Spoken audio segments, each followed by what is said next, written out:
계속해서 저희가 살펴보기를 원합니다. 오늘은 특별히 하나님에 대하여, 지난번에는 저희가 성경에 대하여 말씀드렸고, 하나님에 대해서 아주 기본적인 것들을 여러분들하고 같이 나누면서 여러분들이 하나님을 온전히 의지하는 사람들이 되시기를 기도하겠습니다.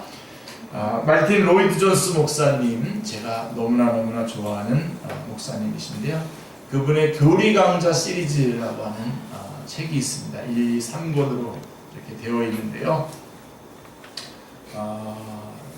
이 책을 여러분 일독을 권합니다. 우리 수요일 시간에는 이미 2번이나 이 책을 같이 읽으면서 했는데요. 지금은 이제 웨스트민스터 신앙고백 그쪽 해설로 지금 넘어왔지만 다시 또 이거 지나면 또 한번 하게 될 것입니다. 이 책의 일독을 일단 권합니다. 근데 이 책 안에 어떤 내용이 나오냐면 이런 내용이 나와요. 자, 우리 로이드 존스 목사님이 하신 그대로 좀 여러분에게 좀 앞부분에 좀 전달하겠습니다. 자, 우리 주님께서는 제자들을 돌아보시며 이렇게 말씀하신 일이 있습니다. 마가복음 11장 22절인데 하나님을 믿으라. Have faith in God. 이렇게 하나님을 믿으라 라고 이렇게 말씀한 적이 있습니다. 하지만 위대하고 경건한 허드슨 테일러, 유명한 허드슨 테일러는 인도의 인도가 아니라 중국의 내지 선교회를 시작하신, 오늘날 우리 OMF의 전신을 시작하신 분인데요. 중국 선교사시죠. 경건한 허드슨 테일러는 언제나 그것을 하나님을 믿으라라고 하는 이 말을 그렇게 하나님을 믿으라라고 번역하기보다는 하나님의 신실하심에 매달리라라고 이렇게 번역해야 한다고 말했습니다. 자, 그리고 그것은 허드슨 테일러의 일생 동안의 생애의 사역이고 좌우명이 되었습니다. 하나님의 신실하심에 매달리라. 물론 후자의 표현도 역시 하나님의 신실하심에 매달리라라고 하는 이 표현도 하나님을 믿는 것입니다. 하지만 자, 그렇게 되면 하나님을 믿으라라고 표현하면 강조점이 어디에 가게 되냐면 당신의 믿음, 하나님을 믿는 당신에게 있다라고 하는 것입니다. 우리 자신에게 있다는 것이죠. 자, 허드슨 테일러는 이렇게 말합니다. 그렇지 않습니다. 중요한 것은 하나님의 신실하심이 중요하다는 겁니다. 당신 자신 안에 믿음이 없다고 하더라도 하나님의 신실하심에 매달리십시오 라고 말하고 있는 것입니다. 하나님은 불변하십니다. 하나님은 신실하십니다. 그분은 결코 변하지 않으실 것입니다. 그것이 바로 하나님을 믿는다는 말의 진정한 의미입니다. 하나님의 신실하심에 매달리라. 자, 당신에게 어떤 일이 일어나든지 당신이 어디에 있든지 하나님의 신실하심에 매달리십시오. 저도 오늘 여러분에게 권하고 싶습니다. 이 하나님의 신실함, 내 쪽에 내가 신실하게 매달리라 그런 의미가 아니라 내가 혹시 부족하고 믿음이 없고 연약하고 어려운 일을 겪고 있다고 하더라도 하나님은 여전히 신실하시기 때문에 그 하나님의 신실하심, 데살로니가 전서 5장 24절에 이렇게 되어 있어요. 너희를 부르시는 이는 미쁘시니 그가 또한 이루시리라. 너희를 부르시는 이는 미쁘시니 그가 또한 그분의 신실하심, 하나님의 신실하심에 매달리는 여러분들 다 되시길 바랍니다. 그래서 오늘은 하나님에 대한 가장 기본적인 것들을 전달하려고 합니다. 그래서 우리 모두가 하나님을 알고 영원하신 하나님의 신실하심을 항상 의지하게 되시기를 기도합니다. 자, 그래서 인간이 하나님을 알 수 있는 이유는 하나님께서 스스로를 알려주셨기 때문입니다. 원래 하나님하고 우리하고는 차원이 다르기 때문에 우리가 하나님을 알 수 있는 방법이 없습니다. 없는데 하나님께서 우리에게 하나님 스스로를 알려주셨기 때문에 우리는 하나님을 알 수가 있습니다. 자, 사람들은 세상에 신이 존재한다면 이런 모습일 것이고 또는 이런 모습이셔야 돼 라고 각자의 주관적인 생각을 가지고 살아갑니다. 사람들은 크게는 세상의 이치나 자연을 관찰하면서 또는 작게는 인간 내면의 양심이나 사랑과 정의를 향한 갈망들을 통해서 사람들은 신이 존재한다면 이런 모습이 아닐까라고 하는 생각들을 하게 됩니다. 자, 그런데 신이 계시다면 그 신은 분명히 객관적이고 초월적인 모습을 가지고 계실 것입니다. 그렇기 때문에 인간이 각자가 가지고 있는 신에 대한 주관적인 생각이나 상상은 맞을 수도 있지만 신의 실체의 모습과는 상당히 동떨어진 것일 수도 있습니다. 자, 여러분, 인간은 신의 진정한 모습, 다시 말해서 신이 어떤 분인지를 알 수 있을까요? 좀 더 구체적으로 말한다면, 여러분들 이미 다 교회 안에 들어와 계시기 때문에 좀 더 구체적으로 말한다면, 우리 기독교에서 하나님이라고 부르는 신의 진정한 모습은 어떤 모습입니까? 자, 하나님이 어떤 분인지를 알 수 있는 것입니까? 또 안다면 어떻게 알 수 있습니까? 이게 아주 가장 기본적인 질문입니다. 다행스럽게도 우리는 하나님이 누구시며 어떤 분이신지를 진실되게 알 수 있는 길을 가지고 있습니다. 왜냐하면 하나님께서 자신의 진정한 모습을 우리 인간들에게 알려주시기를 원하셨고 또 그렇게 하셨기 때문입니다. 기뻐하셨기 때문입니다. 자, 하지만 그렇다고 하더라도 하나님이 진정으로 어떤 분인지를 안다는 것은 그리 간단치가 않습니다. 왜 그렇죠? 왜 그럴까요? 가장 큰 이유 중에 하나는 하나님의 존재를 우리의 눈으로 볼 수 없다는 거예요. 하나님의 존재를 눈으로 직접 볼 수 없기 때문입니다.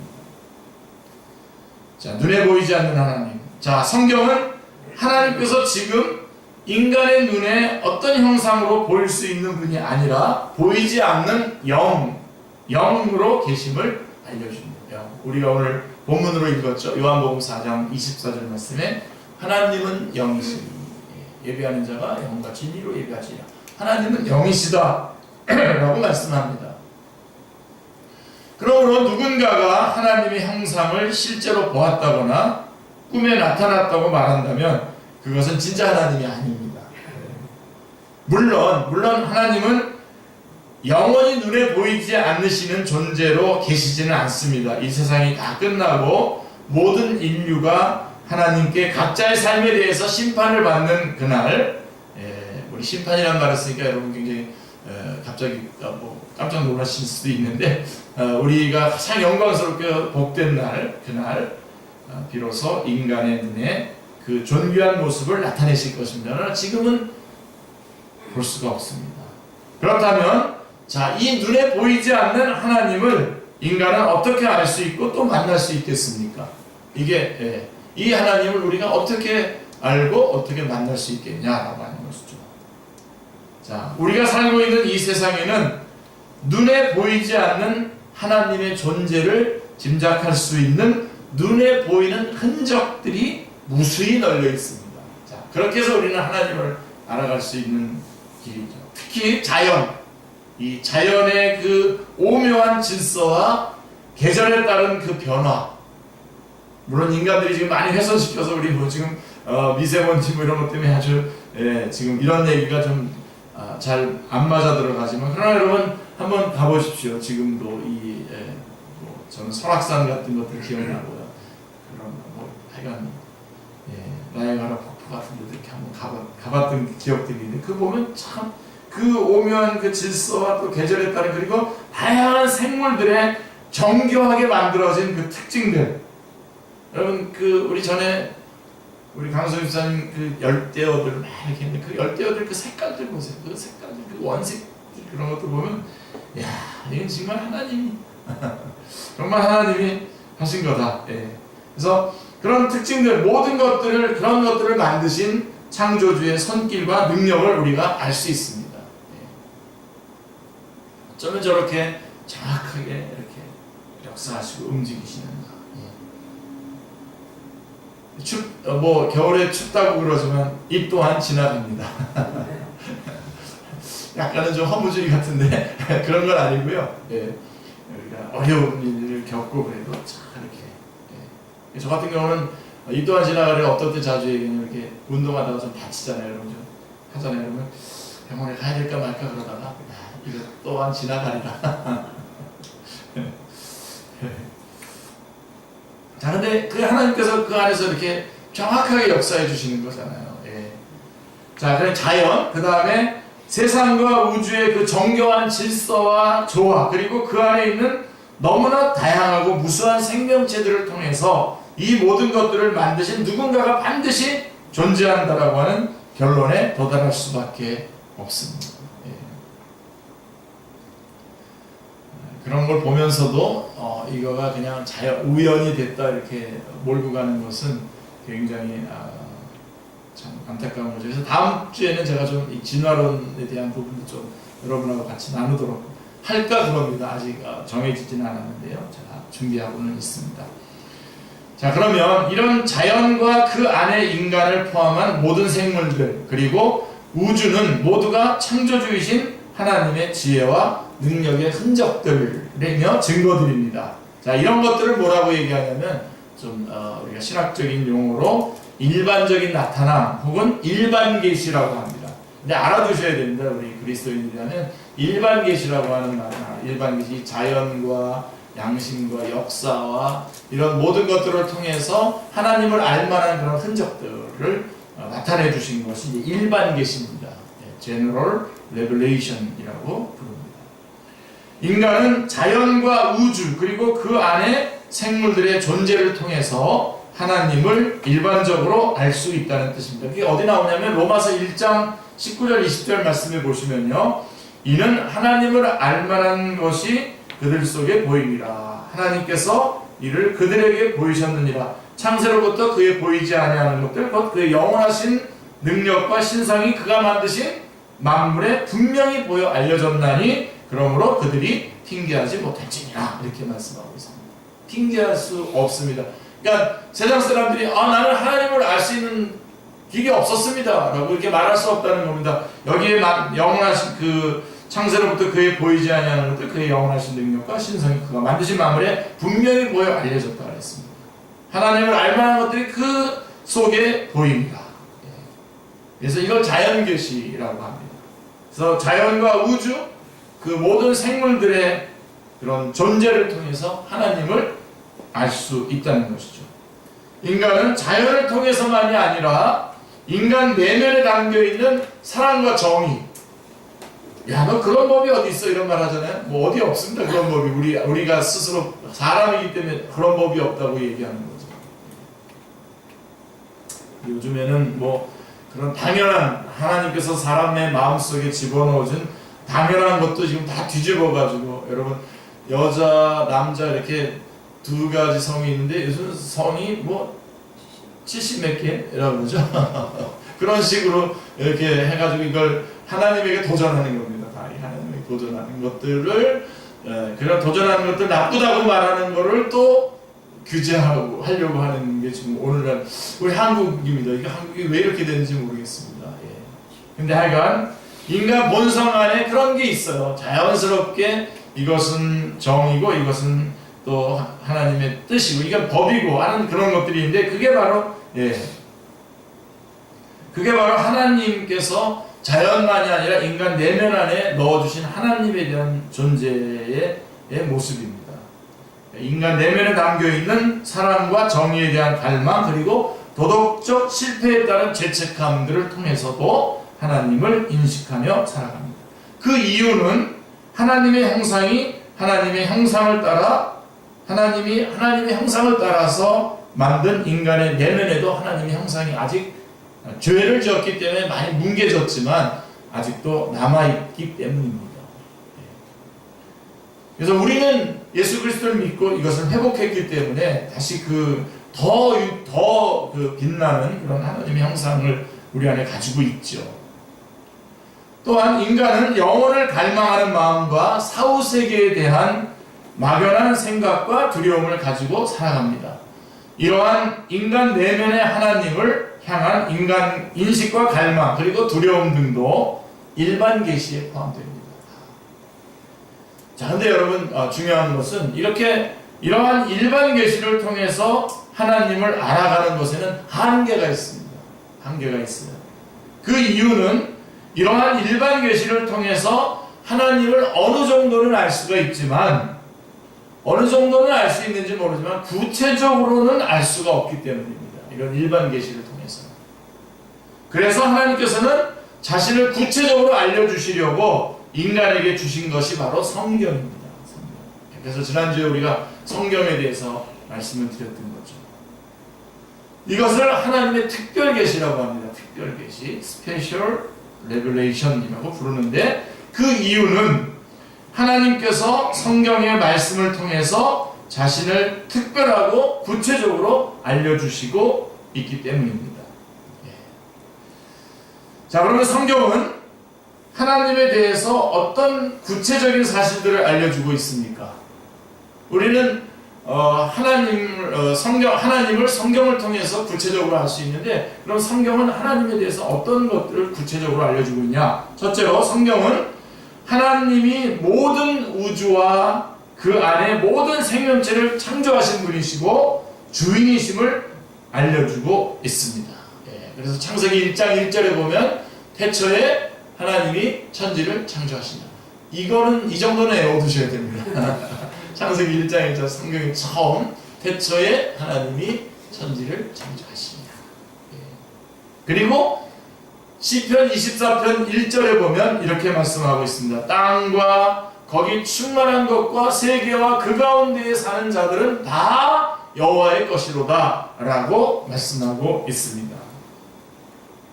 그래서 성경은 하나님이 존재하는 모든 것의 근원이시며 또 그렇기 때문에 주인이시다 라고 하는 것을 알려주고 있습니다.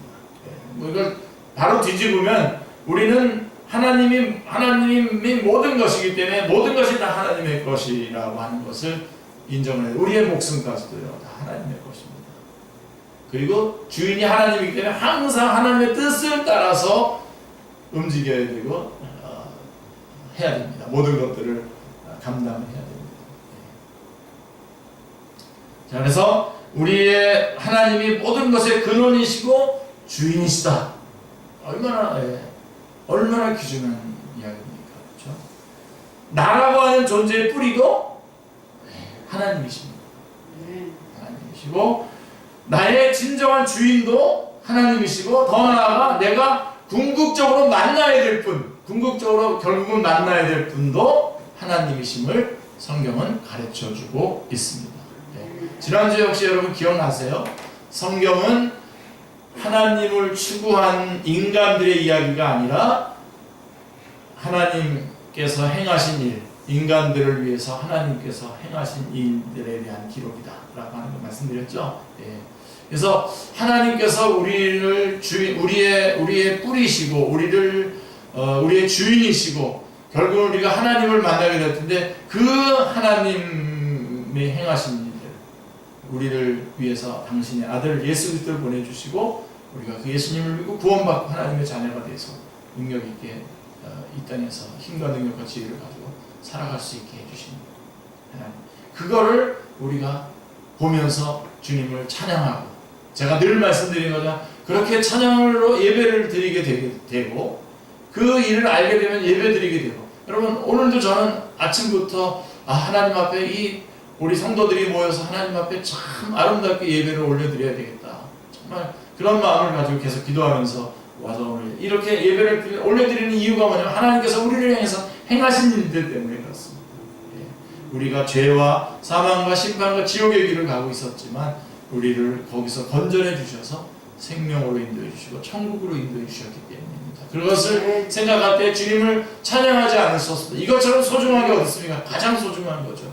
그래서 하나님을 찬양하고 예배드리고, 또 그렇게 찬양하고 예배하는 가운데 하나님께서 남겨두신 일들, 연약하고 부족한 사람들을 돕고 아직도 예수님 모르는 사람들에게 복음을 전하고 하는 이런 일들에 우리가 헌신하게 되는 것은 결단들이 예배 가운데 있게 되는 것이죠. 그래서 하나님을 아는 것이 중요한데, 그 하나님은 구체적으로 성경에 나와 있고, 자, 성경에서 말하는 하나님은 어떤 하나님이냐? 하나님이 모든 것의 근원이시고 모든 것의 주인이시다. 우리의 뿌리조차도 하나님이시고 우리의 진정한 주인도 하나님이시고 우리가 궁극적으로 만나야 될 분도 하나님이시다 라고 하는 것을 성경은 가르쳐주고 있고, 또 하나는 성경은 하나님이 사랑이시다라고 하는 것을 알려주고 있습니다. 네, 저는 이게 너무나 좋아요. 하나님은 사랑이시고 그 다음에 모든 것의 근원이셔요. 주인이셔요. 사랑이시고. 우리는 여러분 자녀들 사랑하지만 다 못 주잖아요. 능력이 없어서. 근데 하나님은 우리를 사랑하시고 능력도 계셔요. 그지나 찡찡나네. 정말 여러분 이 사실이 여러분 새롭게 확 들어오지 않습니까? 이럴 경우에 우리 다 같이 일어나서 한 5분 동안 하나님께 영광을 돌리고 영광과 찬양을 올려드려야 됩니다. 하나님이 이 모든 것의 근원이시고 주인이신데 나를 또 사랑하셔요. 하나님 사랑이시네. 나를 사랑하셔요. 어마어마한 거죠. 여러분 하나님 조금 더 의심하지 마시고 아무것도 염려하지 마세요.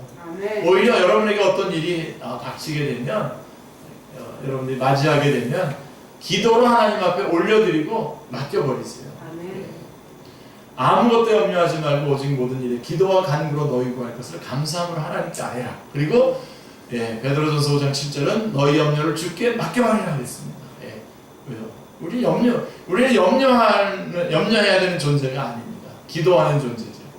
왜요? 하나님이 이 모든 것의 근원이시고 뿌리시고 주인이시기 때문입니다. 그런데 그분이 나를 사랑하고 있습니다. 오늘 여러분 주일날 이렇게 왔지만 여러분들이 와서 뭐 제가 이렇게 설교도 하고 우리가 이렇게 하지만 가장 중요한 것은 이 설교의 결론은 딱 하나입니다. 매번 하나입니다.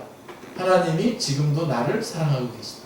하나님은 지금도 나를 사랑하고 계신 거예요. 내가 어떤 상황에 있다가 여기 와서 예배 드리더라도 우리의 모든 죄 다 이미 용서해 주시고 지금도 나를 사랑하고 있다는 것을 다시 한번 확인하는 겁니다. 그리고 우리는 그 사랑이 너무 감격스러워서 다시 한번 하나님께 영광을 돌리는 겁니다. 그게 예배입니다. 그래서 여러분 이 주일날 여러분 생명을 걸고 나오셔야 돼요. 나오셔서 이 예배 안에서 하나님의 사랑을 다시 한번 확인해야 됩니다.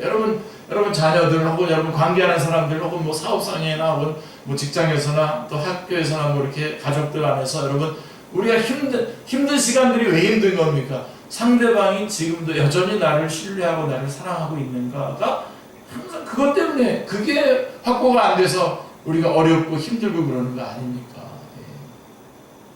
근데 여러분 하나님은 지금도 여전히 어느 정도로 사랑하냐면요, 우리의 모든 걸 다 살피시면서 머리카락 숫자까지 세시면서 우리를 사랑하십니다. 너무나 제가 자주 얘기해서 여러분 식상할지 모르지만 혹시 여러분 머리카락의 숫자에 관심 있으십니까? 저는 조금 관심이 있지만 지금은 포기했고요.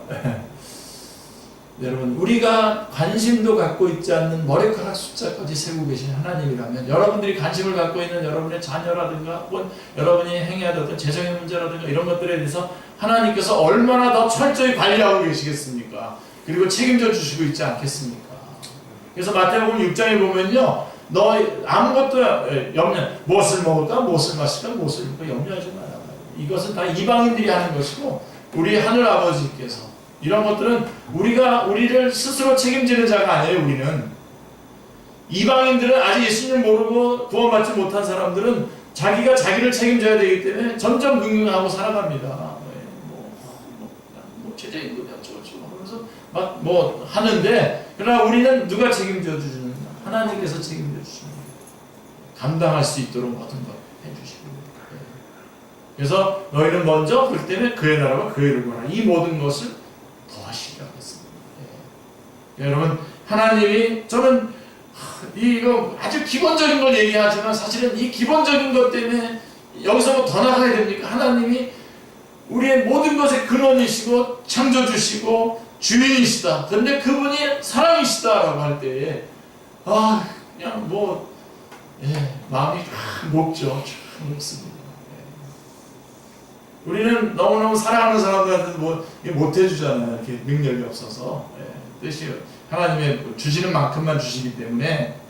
근데 그래서 요한일서 4장 16절에 보면 하나님이 우리를 사랑하시는 사랑을 우리가 알고 믿었노니 하나님은 사랑이시라. 사랑 안에 거하는 자는 하나님 안에 거하고 하나님도 그의 안에 거하시느니라. 하나님은 사랑이시다라는 것입니다.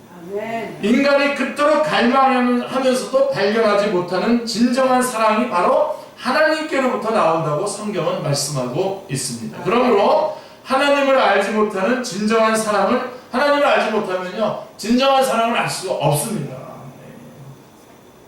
하나님을 알게 되면 비로소 사랑을 알게 되고 또 나아가 진정한 사랑을 할 수 있게 됩니다. 그리고요 성경은 이렇게 말합니다. 하나님이 정의의 하나님이시다 라고 알려주고 있습니다. 뭐 정의에 대해서 많이들 자기 생각들을 많이 표출하지만 하나님이 정의의 하나님이십니다. 미가서 6장 8절에 보면 이렇게 말씀하고 있습니다. 미가서 6장 8절 맞죠? 그죠? 사람아 주께서 선한 것이 무엇임을 내게 보이셨나니 여호와께서 내게 구하시는 것은 오직 정의를 행하며 인자를 사랑하며 겸손하게 내 하나님과 함께 행하는 것이 아니냐. 그러니까 사람들은 내가 하나님 앞에 잘하려고 내 아들을 바칠까 막 이렇게 얘기하는데 거꾸로 하나님이 우리에게 원하시는 것은 정의를 행하며 인자를 사랑하며 겸손하게 내 하나님과 함께 행하는 것이 아니냐. 정의를 행하며. 하나님은 정의와 공평을 원하시며 그것들을 우리 인간의 삶에서 요구하십니다. 또한 정의와 더불어서 인자함과 겸손을 원하십니다. 하나님은 정의 하나님이십니다. 아멘. 여러분 좀 억울하신다고 생각드는 부분이 있으면 아직 내가 믿음이 없구나 생각하시면 됩니다. 하나님께서 다른 것 채워주세요. 혹시 여러분 이런 그 송명희 시인의 그 찬양 그 시를 누가 찬양으로 옮겼는데요. 공평하신 하나님이 난 나의 아직 가진 것 없지만 하나님께서 나에게 특별한 것들을 보여주셨다. 그분은 뭐 말 한번 하려면 온몸을 비틀어서 맨날 한마디 하고 그래야 되는 분이시지만 그 하나님의 공평하심을 하나님을 찬양했던 것을 기억합니다. 그거 부를 때마다 저는 또 정말 하나님께서 공평하게 역사하시는구나, 정의 하나님이시구나라고 하는 것을 우리가 알 수 있습니다. 그 다음에 하나만 더 말씀드린다면 성경은 뭐 더 많지만 성경은 하나님은 거룩하시다라고 알려주고 있어요. 거룩하신 하나님. 아까 사람도 얘기했지만 거룩하신 하나님. 베드로전서 1장 15절 16절 말씀해 보시면 오직 너희를 부르신 거룩한 이처럼 너희도 모든 행실에 거룩한 자가 되라. 기록되었을 때 내가 거룩하니 너희도 거룩할지어다 하셨느니라. 거룩하다라고 하는 것은 완전한 선과 정의와 도덕적인 결함이 없음을 의미합니다. 완전하신 분이심을 말씀하고 있는 것입니다. 하나님은 선하시며 정의로우시고 또 정결하십니다. 따라서 하나님은 죄가 전혀 없으시고 또 죄를 가까이 하시지 않으십니다. 자, 그런데 이 하나님이 거룩하심은 인간에게는 아주 부담스러운 속성입니다. 그렇죠? 왜냐하면 하나님의 거룩하심은 인간의 죄를 더욱 부각시키기 때문입니다. 그래서 하나님은 죄에 대해서 진노하셔요. 로마서 1장 18절에 보면 불경건과 불의에 대해서 하늘로부터 하나님의 진노가 나타난다고 말씀하고 있습니다. 따라서 하나님을 제대로 알아가는 사람은 하나님을 아는 기쁨과 자신의 상태를 깨닫는 고통을 번갈아 느끼게 됩니다. 성숙으로 가는 이 거룩하심 앞에서 내가 점점점 성숙해지면서 그 거룩하신 하나님과 안에 함께 있게 되는 그런 과정을 통해서 어려움과 고통들이 있는 것이죠. 자, 그러면 결론적으로 우리가 하나님을 안다는 것은 결론적으로 하나님은 인간이 가장 궁금해하는 질문들에 대한 해답이십니다. 하나님은 모든 인간들이 가장 궁금해하는 질문들에 대한 해답이십니다. 하나님은 인간 존재의 근원에 대한 해답과 우주와 인간에 대하여 우리가 알아야 할 것들을 말씀을 통해서 알려주시는 분이십니다. 또한 하나님은 인간이 그토록 갈망하는 사랑과 정의의 참 모습이시며 동시에 인간이 저지르는 죄와 인생의 고통에 관한 이유를 설명해 주실 수 있는 분이십니다. 자, 여러분, 하나님을 모르는 상태로 있다가 인생을 마감하는 삶과 하나님을 아는 삶에는 아주 극단적인 차이가 존재합니다. 네, 여러분, 하나님을 아시고 아시는 여러분의 인생이 되시길 바랍니다. 제가 좋아하는 우리 이동원 목사님의 책 가운데에 이런 책이 있습니다. 로마가 들어야 했던 복음이라고 하는 책에 보면 한 그리스도인 수필가가 쓴 하나님에 대한 이야기가 나오는데요. 이 말씀으로 오늘 말씀을 마무리하기 원하는데요. 영국의 유명한 여류 그리스도인 문학가 한 사람이 숨어 계신 하나님이라고 하는 제목으로 수필을 썼습니다. 숨어 계신 하나님, 히든 가. 그분은 수필 가운데에 자기 자신의 경험을 통해서 자기가 어떻게 숨어 계신 하나님을 이해하게 되었는가를 이렇게 설명을 합니다. 자, 그분이 결혼을 해서 아기를 낳았습니다. 여류 수필가죠. 자기의 조그마한 아기를 침대에 뉘어놓고 잠을 재운 후에 불을 끄고 자기 방으로 갔습니다. 자기 방에 들어왔는데 그런데 아기가 울기 시작합니다. 당장 쫓아가서 도와주고 싶지만 오늘 우리들도 애들을 그렇게 키우나요? 우리는 같이 키우는데 대부분 이쪽의 경우는 따로 방을 쓰고 거기서 독립하도록 하지 않습니까? 그래서 당장 쫓아가서 도와주고 싶지만 그 아기가 자립하는 독립적인 인격으로 성장하기 위해서 엄마는 참습니다. 자, 울음소리는 점점 더 커집니다. 엄마는 같이 울고 싶습니다. 그러나 기다립니다. 엄마는 이렇게 소리를 쳤다고 합니다. 아가야, 나는 너한테서 멀리 떨어져 있지 않단다. 엄마는 너를 도울 수 있단다. 그러나 너는 이 울음을 이기고 혼자 그 방에서 자는 것을 배워야 해. 자, 이 독백을 하는 가운데에 이 수필가는 순식간에 그가 질문했던 시편 속에 나타난 숨어 계신 하나님을 이해하게 되었다고 고백하고 있습니다. 여러분, 우리의 삶이 곤고할 때에 숨어 계신 하나님을 생각해 보시길 바랍니다. 하나님은 우리의 가까이 계시고요. 우리의 모든 사정을 다 알고 계시고 도와줄 수도 있습니다. 그러나 지금 우리의 성숙을 위해서, 우리의 독립을 위해서 지금 얼마든지 도와줄 수 있지만 하나님은 우리의 성숙을 위해서 우리 곁에 숨어 계신 모습으로 탄식하며 우리를 바라보고 계십니다.